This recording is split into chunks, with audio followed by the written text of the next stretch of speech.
Bienvenue sur Prospect. Aujourd'hui, on va parler de comment utiliser l'IA dans sa prospection pour augmenter ses performances, de ce que change l'IA dans les process commerciaux, mais surtout ce qu'il faut mettre en place dans son entreprise pour en tirer vraiment quelque chose. Alors pourquoi je parle de ce sujet? Tout simplement parce qu'aujourd'hui, il y a énormément de bruit autour de l'IA. Tout le monde vous dit que c'est incroyable, que si vous continuez à prospecter comme avant, vous êtes fini, qu'il y a des possibilités infinies. Et quand vous mettez réellement les mains dedans, ben vous vous rendez compte que c'est pas si simple que ça, que les résultats sont pas toujours au rendez-vous, que déjà ça prend du temps, que ça coûte très cher et qu'au final, on a du mal à quantifier ce que ça rapporte réellement sur le revenu. Donc j'avais envie d'aller beaucoup plus loin sur ce sujet et j'ai invité du coup quelqu'un qui est dedans au quotidien. Il s'appelle Othman Kadri, il est fondateur d'une agence qui s'appelle Yak.ai. Il aide les entreprises principalement américaines à intégrer l'IA dans leur go-to-market et d'ailleurs dernièrement, il s'est donné un challenge de recréer son propre clé avec Cloud Code.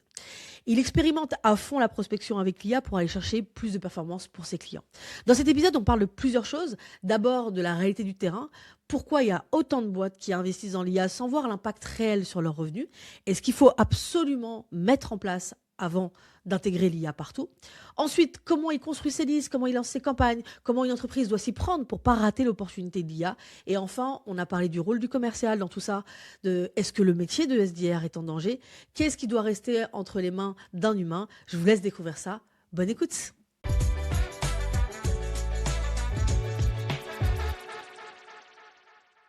Hello Otman, comment tu vas? Bah écoute, ça va super Laetitia, merci de m'avoir invité. Je pense qu'on va avoir l'occasion d'échanger sur des sujets assez sympathiques aujourd'hui.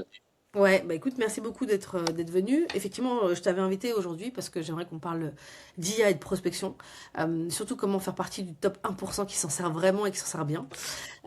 Tout simplement parce que, voilà, moi ce que je constate aujourd'hui, c'est qu'il y a beaucoup de bruit et que pour des boîtes aujourd'hui, tout le monde se rend compte effectivement qu'il y a plein de possibilités avec l'IA. Et quand tu mets les mains dedans, tu te rends compte que, ouais, t'arrives pas forcément bien à comprendre, t'as pas l'impression que les résultats sont incroyables. Et en même temps, tu as toujours ce bruit-là qui te dit non mais c'est incroyable, tu vas pouvoir faire des choses géniales, si tu continues à faire comme tu fais aujourd'hui, tu risques d'être fini, etc. Donc j'aimerais qu'on rentre un peu deep sur le sujet, parce que je sais que toi, tu as quand même une grosse expérience là-dedans. Donc justement, par rapport à tout ce bruit-là, on entend partout tout le monde parler de prospection avec de l'IA, etc. Toi, tu as un regard terrain. C'est quoi la réalité aujourd'hui, réellement? Ça change quoi vraiment sur les résultats d'utiliser l'IA dans sa prospection?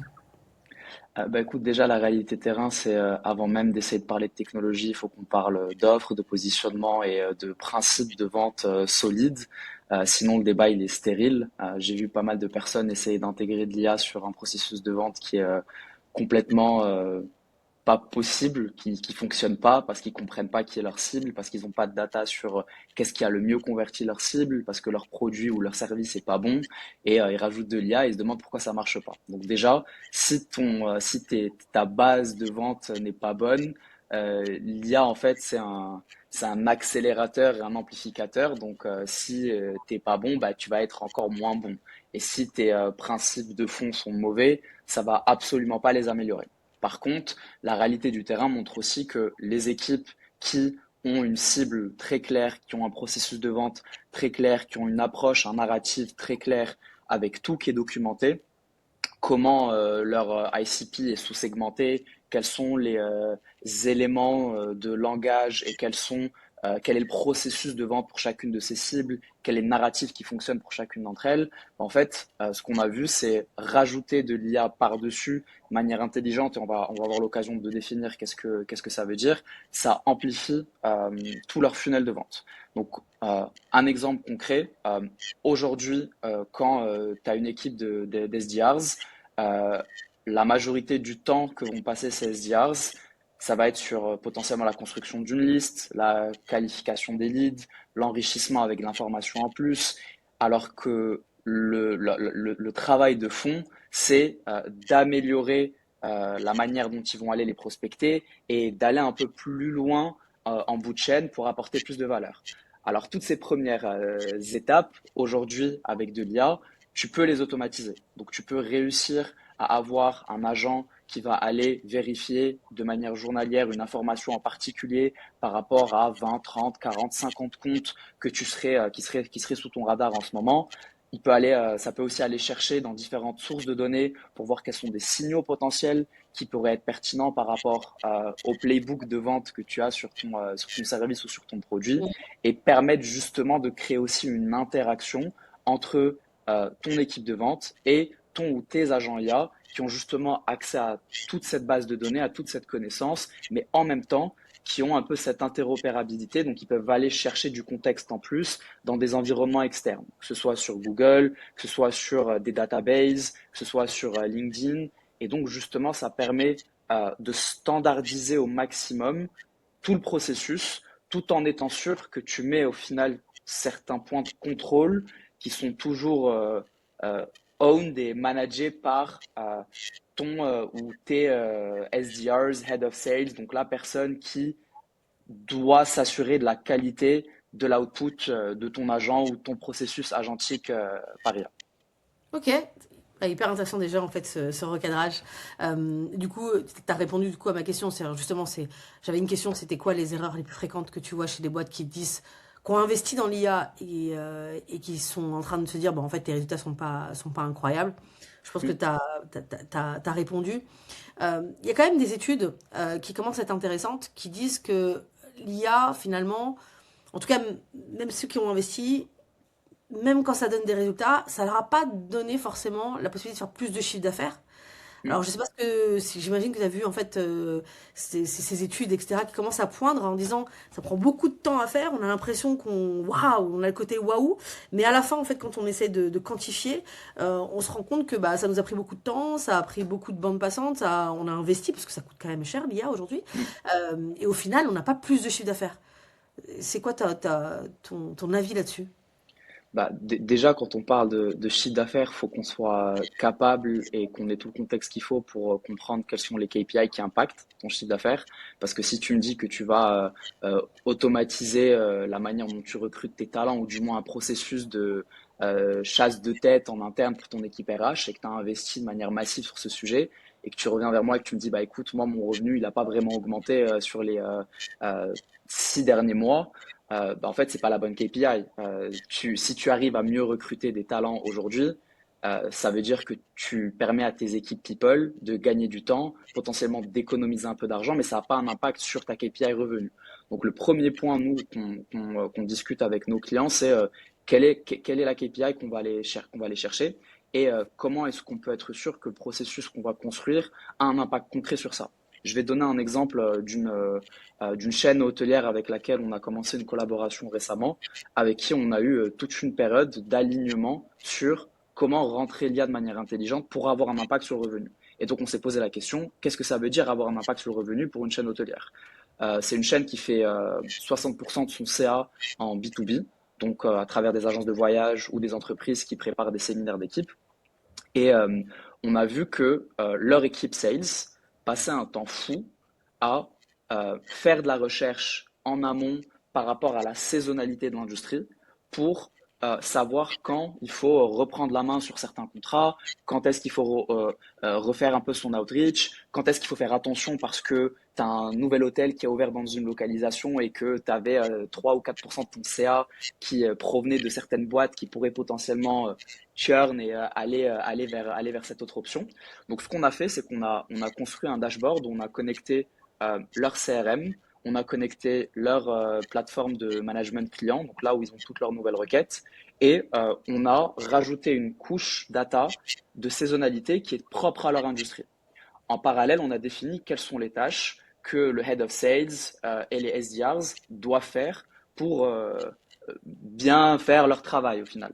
Et donc, on a matché avec un agent IA les requêtes entrantes, la saisonnalité, les clients existants, les tâches que l'équipe de vente doit faire pour leur donner au jour le jour des points de focus.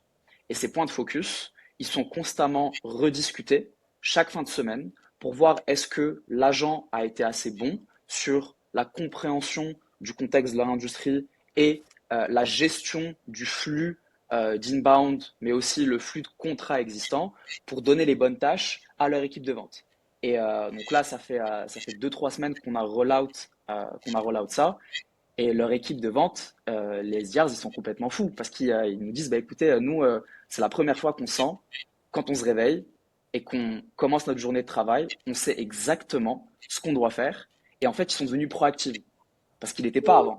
Mais comme Hmm. aujourd'hui, tu as une majorité du travail monotone avec très peu d'intelligence qui est fait pour eux, ou du moins avec un focus nécessaire élevé qui est fait pour eux, bah, eux, ils peuvent vraiment se focaliser sur le bout de chaîne. Comment est-ce qu'on est sûr qu'on peut aller confirmer ces deals pour déjà reach nos KPI en tant qu'équipe de vente et de manière mécanique impacter le revenu.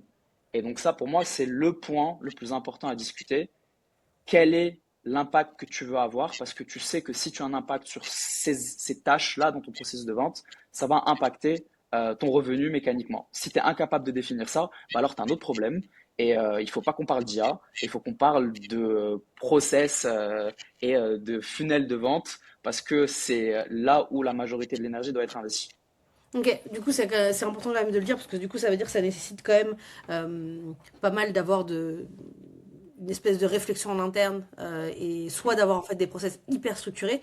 Si on est complètement honnête, c'est pas le cas de beaucoup de boîtes en fait en réalité, voilà. Donc ça veut dire effectivement il y a quand même une phase où vous faites d'une certaine manière ce travail-là, ou en tout cas vous les poussez à faire ce travail de réflexion avant même en fait de pouvoir intégrer l'IA.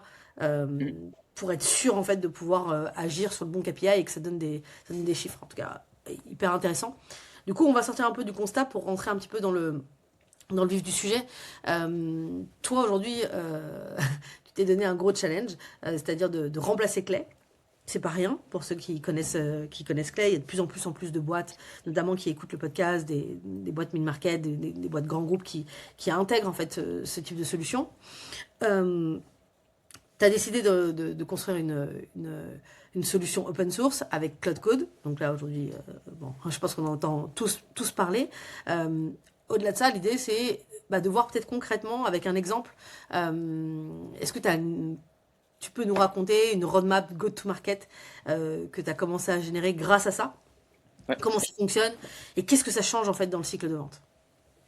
Alors, déjà, moi, je suis parti du constat où on utilise trop d'outils. Et ces outils, parfois, sont des agrégateurs d'autres outils. Ouais. Et au final, on se perd et on s'en mêle les pinceaux à essayer de choisir la bonne solution, alors que potentiellement, là où les bonnes solutions, alors que potentiellement, il y a quelque chose de plus simple à faire. Et je sais que c'est un peu paradoxal de dire, de parler de simplicité et en même temps parler de Cloud Code, où la majorité des gens sont encore un peu se disent que c'est un peu compliqué, c'est dur de s'y mettre, alors que si tu utilises ChatGPT aujourd'hui, ben, en fait, l'interface de Claude Code, c'est aussi du texte. Certes, ça va générer du code, mais si tu es bon en communication et que tu arrives à retranscrire tes idées et de penser en système, t'as pas besoin d'aller faire plus. Donc, c'est suffisant pour construire quelque chose, pour le tester, pour le débugger, pour avoir quelque chose de fonctionnel. Donc, moi, je suis parti de ce premier constat. On a trop d'outils. Ces outils ne sont pas nécessairement faits pour répondre à nos besoins exacts, mais on est obligé de les payer parce que c'est le standard du marché. Et deuxième point, euh, le pricing total de tous les outils que tu utilises. Et c'est assez marrant, j'ai commencé le challenge en même temps que Clé a annoncé leur changement de prix, qui, pour des agences comme nous, euh, devient exponentiel plus tu fais des actions, qui est quelque chose qui ne fait pas trop de sens, sachant que ces actions peuvent être faites pour une fraction du prix par Cloud Code directement. Donc ça, c'est le deuxième constat. Et le troisième, c'est le temps passé sur Clay aujourd'hui pour construire une campagne. Euh, c'est c'est pas pertinent, ça vaut pas le coup. J'ai pas besoin de passer 2 3 heures à construire une liste sur Sales Navigator et exporter ma liste avec un outil, prendre ma liste, ensuite la rajouter sur Clay, ensuite sur Clay tester mon prompting pour être sûr que ces leads sont qualifiés. Donc en fait, tu as plein d'étapes saccadées que tu te rajoutes pour être sûr d'avoir une liste en bout de chaîne, alors qu'au final, ça pourrait être un prompt. Donc En fait, moi, aujourd'hui, c'était c'est ça. comme ça qu'on va commencer à prospecter. En fait, ça n'a plus de sens, notre manière de tout faire, de faire du contenu, de travailler nos process avec des outils comme Claude, et de devoir en fait filtrer sur des outils comme on va dire de l'ancien temps. C'est un peu bizarre de dire ça, mais effectivement, on se rend compte en plus que c'est jamais très très pertinent. Les listes qu'on sort, on doit beaucoup faire du retraitement, etc. Et donc, effectivement, on Mm, perd beaucoup, beaucoup de temps. Et parfois, sur une liste peut-être de 300 boîtes, on va avoir 20 boîtes qui vont être dans notre mm. ICP. Et donc, c'est juste pour un peu traduire ce que Ouais. tu dis en langage pour que l'audience puisse comprendre. Mais c'est une problématique. Si en tout cas, vous faites de la prospection, de la lead gen Ouais, sérieusement, ou si vous avez des ouais. équipes RevOps, etc., c'est un enfer, en fait. Et Mm, même vos équipes RevOps, elles passent plutôt de passer du temps à réfléchir sur quels sont les signaux qui sont pertinents pour vous, ils passent du temps à faire en fait du travail à la mano, du clean en fait, de liste. mm. Exactement. Et donc je me suis dit, c'est quoi, à quoi ressemblerait le produit parfait, ou du moins l'expérience de prospection parfaite. Pour moi, c'est de partir de soit du texte, soit de la voix, donc d'envoyer une note vocale d'avoir tout qui est fait pour moi avec un feedback loop, donc une interaction si besoin pour valider certains points. Donc j'ai commencé à bidouiller un peu avec Claude Code et je me suis posé la question, Clay, c'est quoi aujourd'hui leur source de people et companies, donc les gens et les entreprises que ça va aller chercher d'une database. J'ai trouvé un data provider qui est celui qui est utilisé par la majorité aujourd'hui c'est des surcouches. J'ai connecté cette API, c'est ce produit, cette database à Claude Code et j'ai fait des tests. Donc partir sur une requête classique. Trouve-moi 20 head of sales dans des entreprises entre 50 et 200 employés localisés à San Francisco qui ont levé récemment des fonds et qui ont vraiment rajouté plein de conditions et toute la granularité nécessaire pour construire une liste propre. À ma grande surprise, ça a pris 10 minutes. J'ai récupéré la liste, je suis parti vérifier toutes les informations à la main pour vérifier que la logique était bel et bien réelle et qu'il n'y avait pas une hallucination de la part de l'IA. Et je vois qu'au final, sur cette liste, tous les prospects sont bel et bien qualifiés et que ça a pris peut-être 10-15 minutes à Claude Code avec 2 interactions nécessaires pour moi. Mais au final, moi, ça m'a pris en tout en net time 5 minutes, 6 minutes au grand maximum. Et ce temps de base, si on devait passer par le processus classique, ça peut prendre plusieurs heures. Et Ouais, ouais. au-delà de prendre plusieurs heures, il y a aussi une dette d'énergie que ça te prend à toi en tant que personne que tu ne peux pas allouer à autre chose. Et donc là, j'ai vu qu'il y avait quelque chose d'hyper intéressant à faire et donc j'ai essayé de creuser encore plus. Et je me suis dit, ben, si je peux faire ça, ça veut dire que je peux aussi potentiellement lancer une campagne depuis Claude Code. Parce que si on prend tous les grands players du marché, ils passent tous par un provider qui leur permet de soit envoyer des campagnes LinkedIn, soit d'envoyer des campagnes en emailing. Donc j'ai fait mes petites recherches, j'ai trouvé quel était le provider numéro un utilisé par ces boîtes. Je me suis pris un abonnement. J'ai connecté l'API aussi à Cloud Code.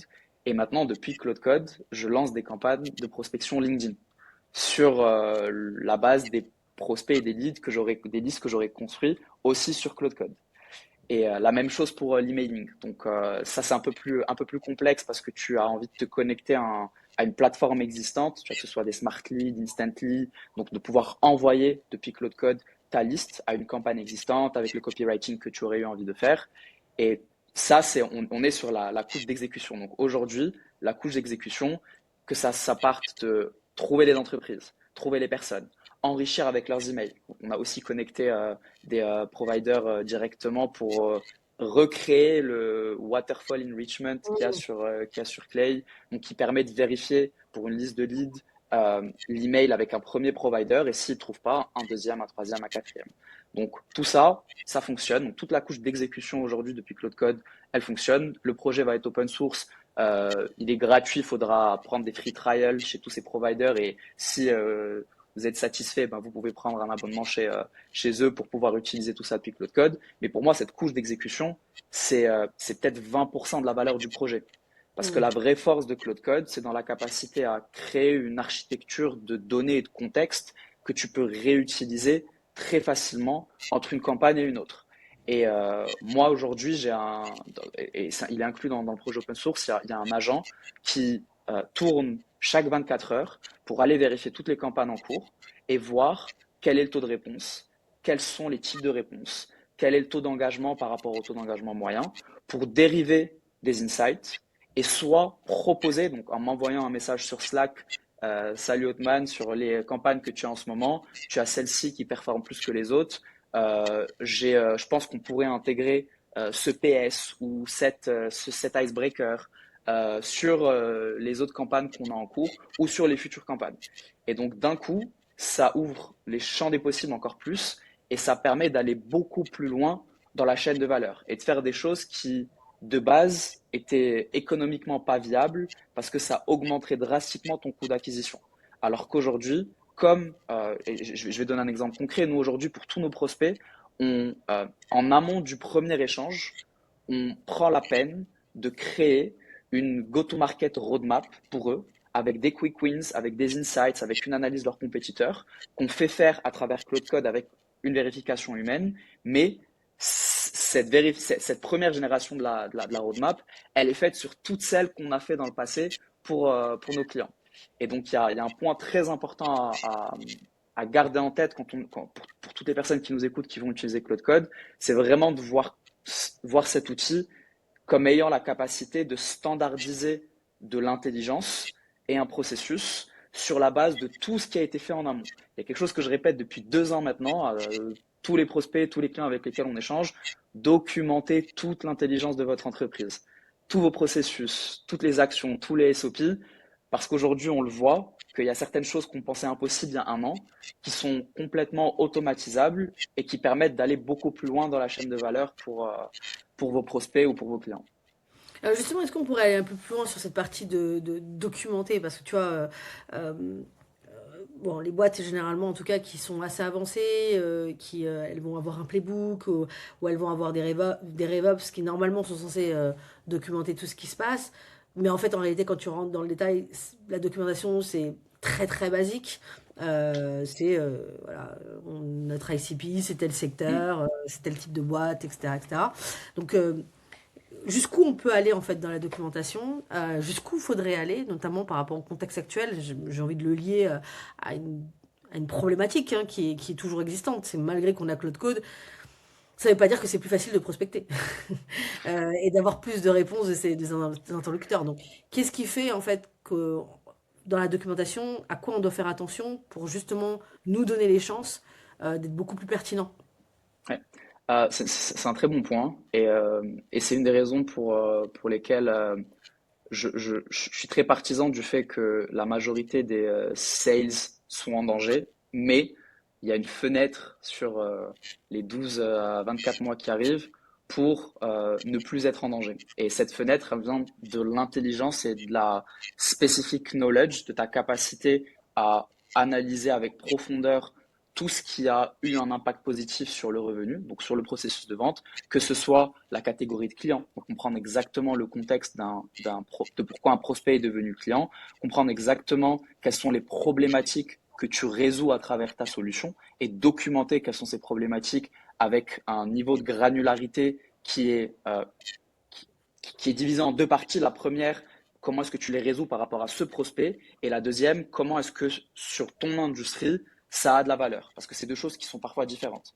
Troisième, comprendre qu'est-ce qui justifie la rétention que tu aurais à travers ton produit ou ton service. Donc, pourquoi est-ce qu'un client continue d'acheter chez toi? Est-ce que c'est parce qu'il est log dans un contrat à 12 mois? Et à ce moment-là, ben, il faut que tu te poses un peu quelques questions pour comprendre est-ce qu'il y a autre chose que tu apportes à part le côté légal et le fait que cette personne soit bloquée? Est-ce que ta rétention vient du fait que tu as une capacité en tant qu'entreprise à over-deliver, donc à constamment faire plus que la valeur perçue de base du contrat, du produit, du service que tu délivres à la personne. Et ensuite se poser la question de comment est-ce qu'on retranscrit toute cette information pour créer un playbook qui peut être utilisé par n'importe quelle personne externe. Donc, utiliser veut dire comprendre. La personne ne va pas nécessairement être capable de répliquer exactement de la même façon ton playbook, mais au moins toutes les informations nécessaires pour comprendre pourquoi est-ce que ton produit ou ton service se vend, à qui est-ce qu'il se vend, pour combien de temps est-ce qu'il se vend et comment est-ce qu'on peut potentiellement augmenter et garder un client plus longtemps à travers cette entreprise. Tout ça, c'est des éléments qui sont hyper importants dans ton processus de vente. Pourquoi? Parce que tout ton messaging est dérivé de ça. Tous tes listes de prospection sont dérivées de ça. Et pour donner Ouais. un exemple concret, moi, j'ai un skill sur Cloud Code qui analyse constamment tous nos clients existants et qui me dérive des patterns pour me proposer des entreprises dans le marché à qui on pourrait aller vendre quelque chose de similaire. Donc, il ne va pas aller chercher des compétiteurs, il va aller chercher des entreprises avec des positionnements adjacents, potentiellement complémentaires, à qui présenter le use case de notre client ferait que ce serait un peu un wow effect, instant yes de leur côté, parce que justement, on a fait quelque chose de très similaire à ce qu'on pourrait faire pour eux. Et tu vois, toute cette information, euh, elle est possible que parce que tout est documenté. Donc, on a une description parfaite de notre ICP, on sait exactement qui est-ce qu'on accompagne, comment est-ce qu'on les accompagne, pendant combien de temps, pourquoi. Et en parallèle, on documente en continu le travail qu'on produit pour nos clients, la performance du travail qu'on produit pour nos clients et la raison pour laquelle ce travail fonctionne. Donc chaque mois, on crée des rapports hyper détaillés. Bon, nous et Claude Code, on crée des rapports hyper détaillés pour justement avoir toutes les informations nécessaires pour que Claude Code puisse fonctionner. Ok, super intéressant. Et du coup, en fait, peut-être pour donner un petit peu plus de... ce que j'ai l'impression que tu dis, c'est que l'objectif, c'est d'aller encore une fois au-delà et d'être beaucoup plus dans le contexte dans quel contexte tes boîtes qui deviennent tes clients, elles sont. Et donc, je parle bien de contexte et pas juste de caractéristiques, parce qu'en fait, justement, moi, ce que je remarque, c'est que les boîtes ont du mal à aller au-delà de ça. Et donc, du coup, si tu fais sur les caractéristiques, tu as les mêmes caractéristiques que tout le monde, quoi.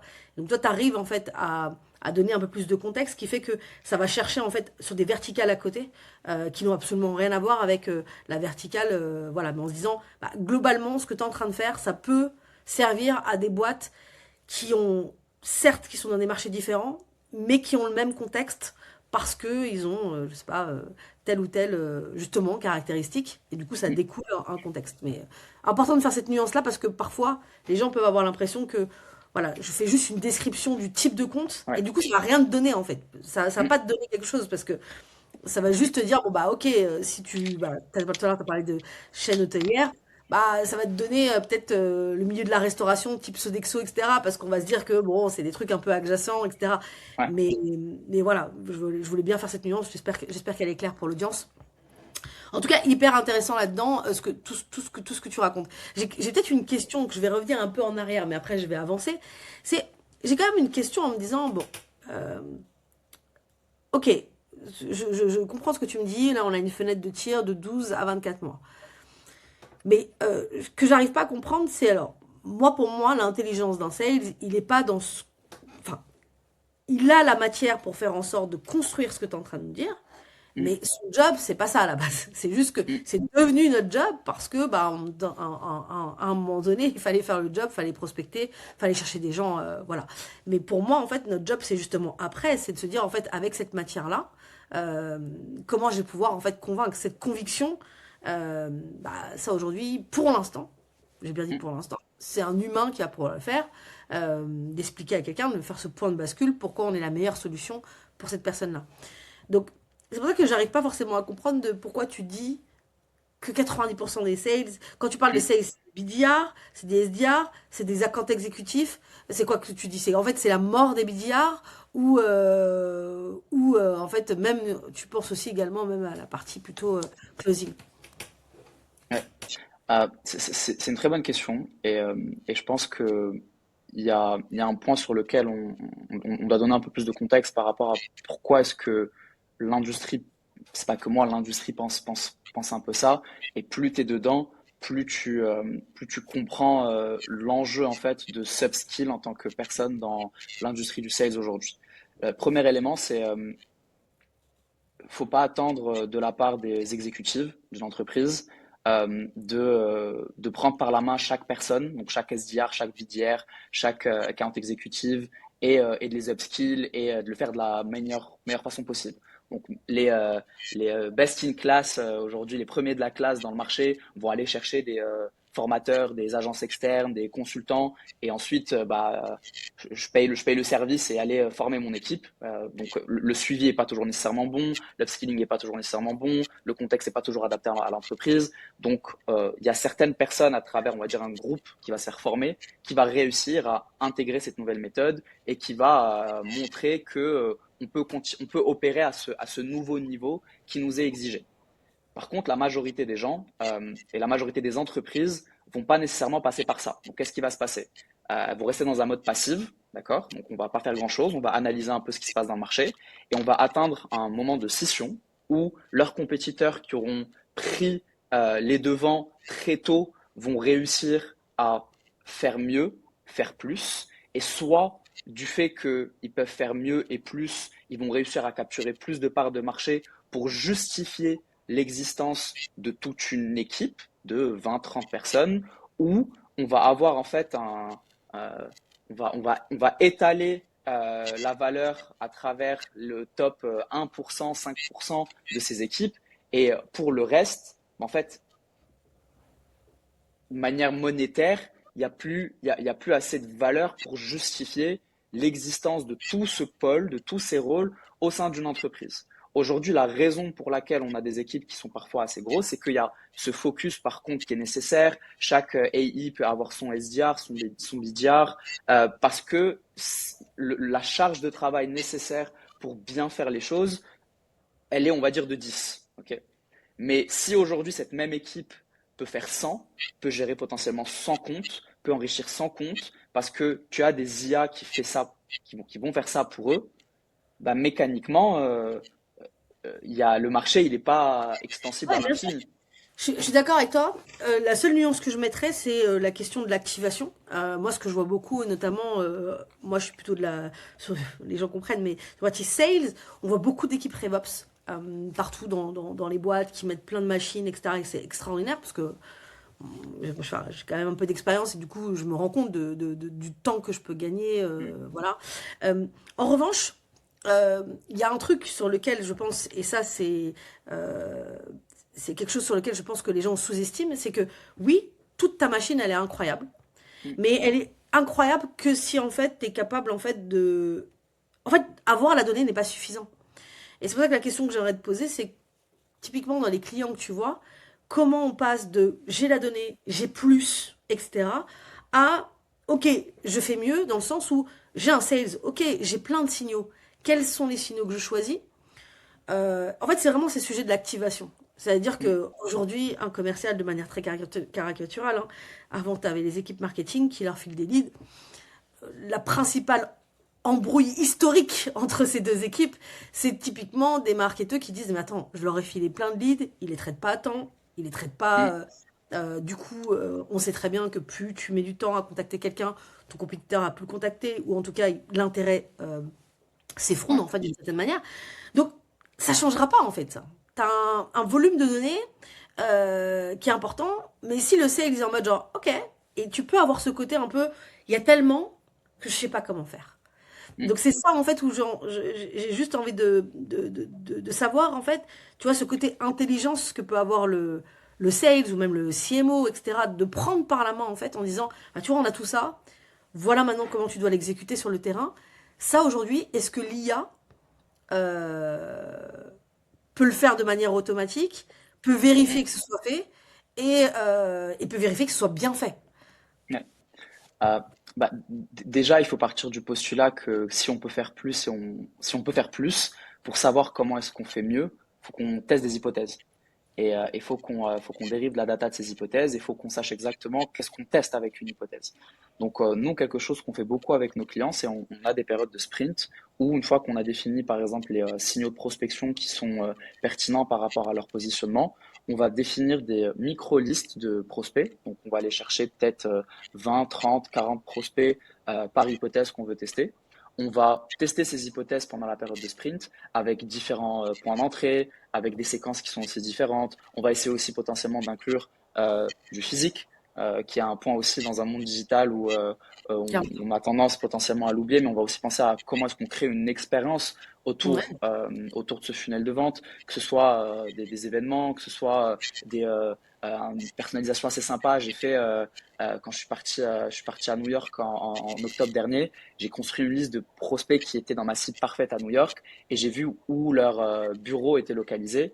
et j'ai vu quel était le café qui avait le meilleur rating sur Google Maps à côté. Donc tout ça, ça a été fait automatiser par un agent et je les ai invités en fait à ce café. Et ma supposition, c'est si c'est le meilleur café à côté de leur bureau, potentiellement ils sont déjà partis prendre un café là-bas.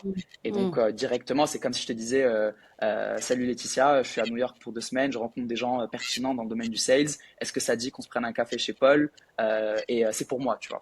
Donc vraiment essayer de construire et de tester des hypothèses tout en rajoutant dans tes séquences du réel avec des micro-listes. Et une fois que tu as fait ça sur une période de sprint, à ce moment-là, c'est là où il faut que tout le monde se pose ensemble.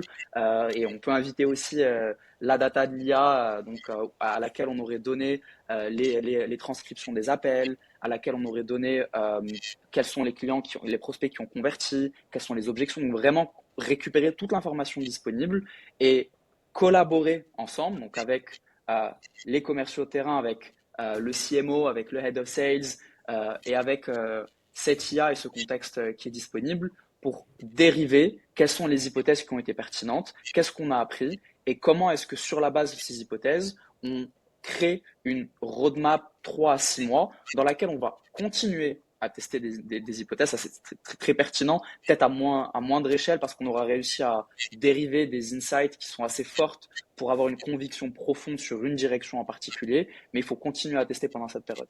Et donc l'idée justement, c'est récupérer la data à grande échelle pour dériver des patterns qui sont invisibles à l'œil nu ou du moins qui sont compliqués ou, pour être aussi franc, on est des humains, on a tendance à chercher le chemin le plus court pour faire les choses et parfois le chemin le plus court, c'est de pas les faire.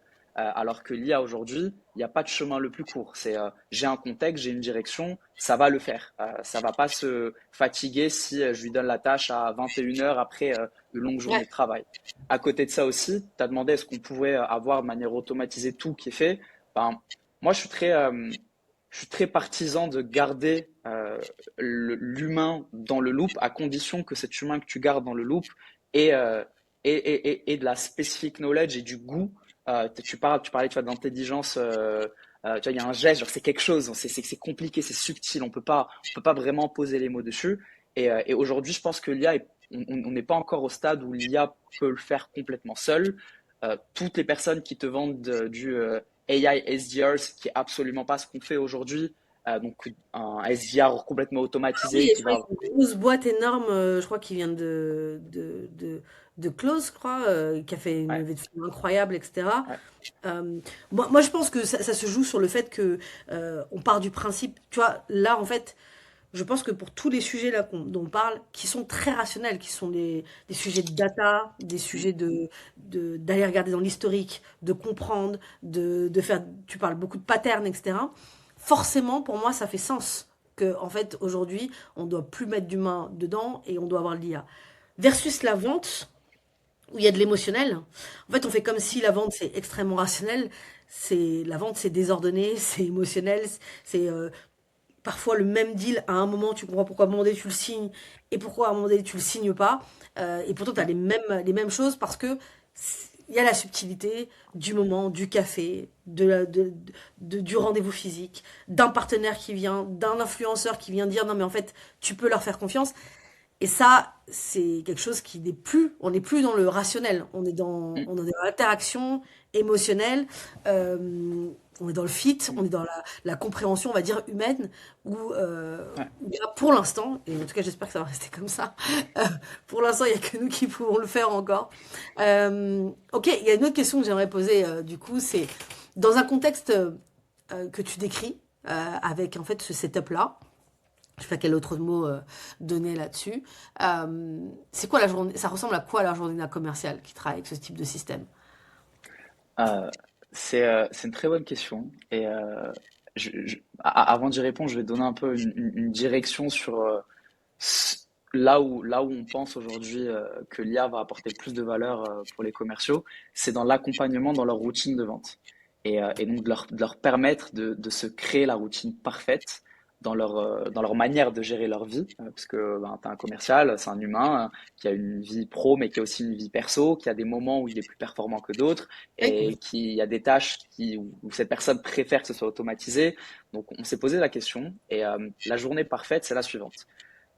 Tu te réveilles le matin et tu as tes agents qui monitorent différents signaux de la veille, qui t'ont défini quels étaient les contrats que tu as à risque, quelles sont les opportunités que tu as, et qui sont partis en profondeur pour te donner plus de contexte. Par exemple, Laetitia a visité mon profil LinkedIn hier à 17 h à la suite de mon post traitant d'un skill Cloud Code qui permet de résumer les appels de vente avec plus de contexte et de direction. Ça l'a intéressée, elle a visité mon profil. Ok, très intéressant. Bah, regarde Otman, pour Laetitia, vu qu'elle a visité ton profil, elle a aussi un podcast et elle a aussi un programme pour accompagner les sales qui sort bientôt.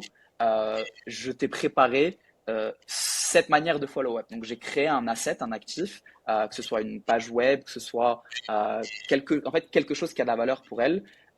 Qu'est-ce que tu en penses? Et donc, vraiment d'aller sur l'identification d'opportunités par rapport à un contexte prédéfini. Donc, moi, je dois dire au final à mon agent qu'est-ce que je considère comme étant une opportunité.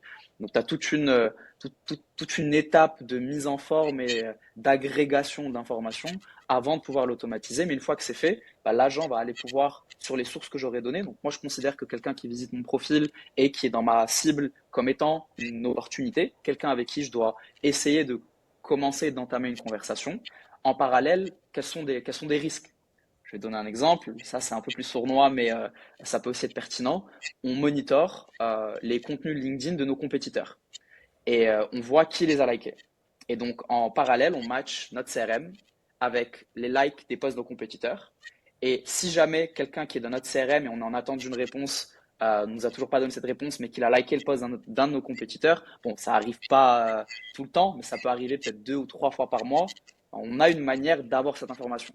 Et donc, on peut aller essayer d'intercepter le questionnement interne du prospect en potentiellement en faisant une relance où, écoute, Laetitia, je pense que on a échangé il y a 2 semaines. Euh, je vois que ça traîne un peu. Je suppose qu'il y a des questions qui sont en attente que tu m'as soit pas posées, soit que tu n'as pas osé me poser. Je suis disponible aujourd'hui, demain, après-demain. On prend 30-45 minutes. Tu me poses toutes ces questions. Moi, j'ai préparé des éléments en plus par rapport à comment est-ce qu'on pourrait vous accompagner. Est-ce que tu es disponible? Et donc vraiment, tu vois, identifier le risque, matcher le risque par rapport au contexte de ta boîte, le matcher par rapport à ce que tu vends et aller plus loin par rapport à ça. Fin de journée, le commercial peut poser des questions à ton IA. Écoute, aujourd'hui, ce que tu as fait, ce que tu m'as produit, c'était cool. Par contre, ça, j'ai moins bien aimé. Demain, la prochaine fois que tu me crées un follow-up, fais-le plutôt comme ça. Et en fait, chaque feedback, chaque interaction s'inclut dans une base de données.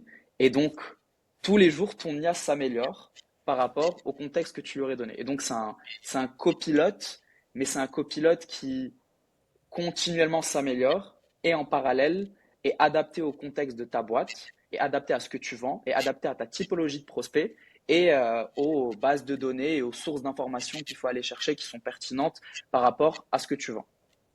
Ok, bah écoute, merci beaucoup pour ça. Je sais pas s'il y a encore s'il y a beaucoup de boîtes qui sont dans ce contexte-là, mais en tout cas, je pense que ça va arriver, donc c'est cool.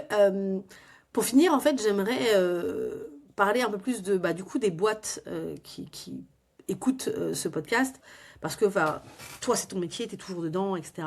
Et souvent, il y a cette dichotomie qu'on peut avoir entre les gens qui sont experts et en même temps la réalité des boîtes.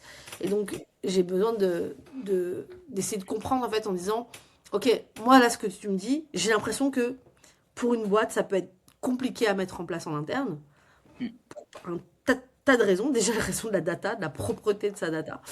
Euh, Comment, à ton avis, elles doivent aborder ce sujet-là pour pas, enfin, justement pour pas perdre cette longueur d'avance ou cette possibilité d'avoir de l'avance plutôt que de longueur d'avance, cette possibilité d'avoir de l'avance par rapport à leurs compétiteurs ou tout simplement être outillé par rapport à la période. Mm. Euh, ça part de déjà mettre en tant que fondateur ou en tant que C-level d'entreprise son ego de côté et accepter que on est dans un marché qui est mouvant, qui est changeant à une vitesse folle, où on peut parfois avoir tendance à penser que les choses se font un peu plus doucement ou que les use cases sont pas toujours bons, mais on a des dizaines de milliards de dollars qui sont investis dans ces boîtes de modèles, que ce soit OpenAI, Anthropic, Gemini, et ces personnes recrutent les meilleurs talents du monde pour automatiser leur propre travail. Et je pense que c'est très présomptueux de penser que on est safe, ou du moins que ça va pas venir après nous. Déjà, il y a ce travail d'introspection, mettre son ego de côté et accepter que c'est une réalité qui existe et qui arrive. Après, j'invite peut-être les gens, je sais pas si tu la suis, mais à regarder un post qui m'a pas mal touché d'une certaine manière, c'est le post de Elena Verda, qui est une crack en fait du market et qui a beaucoup écrit sur à une époque sur le PLG, qui a beaucoup écrit sur tous ces sujets-là et qui aujourd'hui est la CMO globalement de Lovable. Euh, et en fait, en tout cas, je trouve que c'était intéressant qu'elle parlait du fait de dire qu'elle a mis 10 ans à être extrêmement bonne sur un sujet, d'être la meilleure en fait aujourd'hui. C'était quand même une Ouais. référence en tout cas dans le monde du SaaS. Et aujourd'hui, elle se rend compte que quand elle voit des usages comme toi tu es en train de partager actuellement, que c'est pas si mal. Alors elle dit pas encore à mon niveau, mais c'est pas si mal. Et ce pas si mal, en fait, fait que, bah, en fait, ça crée une inquiétude où tu dois toujours, en fait, être performant, être bonne, etc. Et tu peux avoir une espèce, voilà, de dire, bah, en fait, qu'est-ce qui va se passer? Donc, je suis d'accord avec ce que tu dis sur la dimension égo, mais je pense que c'est pas juste une question d'ego, c'est aussi une question de, il y a quelque chose de douloureux en fait là-dedans. C'est-à-dire que là, on est en train de s'adresser à des gens qui potentiellement font le métier dont ils parlent, enfin dont on parle par exemple depuis 5 ans, depuis 6 ans, depuis 10 ans. Être bon en sales, vraiment bon en sales, être super bon en market, être super bon en growth, c'est pas un truc que tu fais comme ça. Ça Ouais. demande des années et des années quoi. Donc du coup oui, tu as raison sur l'ego, mais il faut aussi également, c'est aussi un changement d'air, tu vois. Donc c'est comme quand Ouais. moi, plus jeune que moi, mais moi j'ai connu une vie sans Internet, tu vois. Et donc c'est pareil, tu vois. Donc j'ai vécu ce moment-là. Et je pense que d'ailleurs peut-être que les vieux comme nous, on a déjà vécu ce truc-là, d'avoir eu un monde de sans internet, sans smartphone, hein. Et donc du coup de voir en fait c'est quoi un bouleversement où tout d'un coup tu as un truc qui est central dans ta vie. Donc je pense peut-être qu'on est peut-être plus armés. Donc je le dis parce que je sais qu'il y a des gens qui ont un peu plus mon âge qui écoutent le podcast des C-level, etc. Plus armés aussi également pour voir cette transition-là, tout en étant aussi réaliste parce que il y a encore des boîtes qui n'ont pas fini leur transition digitale, Hotman. Ça, c'est aussi important. Ouais, oui. Aussi à avoir en tête. Donc, il faut avoir ce juste milieu en mode genre, faut que je sois vraiment dedans. Faut pas que je fasse à moitié. C'est ça que je trouve intéressant dans ce que tu dis. C'est dire, c'est pas, j'attends de voir, je suis safe, j'ai du temps. Je pense que il n'y a pas forcément de temps comme quand Internet est arrivé. Bah, il y avait Internet, quoi. Ça les bouleverse, etc. Mais en même temps, de se dire, ok, t'es pas obligé d'être le meilleur du monde là d'ici dans 3 mois, quoi. C'est juste la Ouais. nuance que j'ai envie Ouais. d'apporter. Mais du coup, ouais, en tout cas, ce point, très bien. Et autrement, les autres prérequis que tu perçois. Euh, deuxième prérequis, c'est faire un travail en interne où on va faire un peu une audit et je conseille, ne ramenez pas un partenaire externe vous pouvez le faire, mais je pense pas que ce soit le plus pertinent pour faire cette audit parce que toute l'information, vous l'avez déjà vous avez tout le contexte. C'est juste que ce contexte, il est pas bien distribué en interne.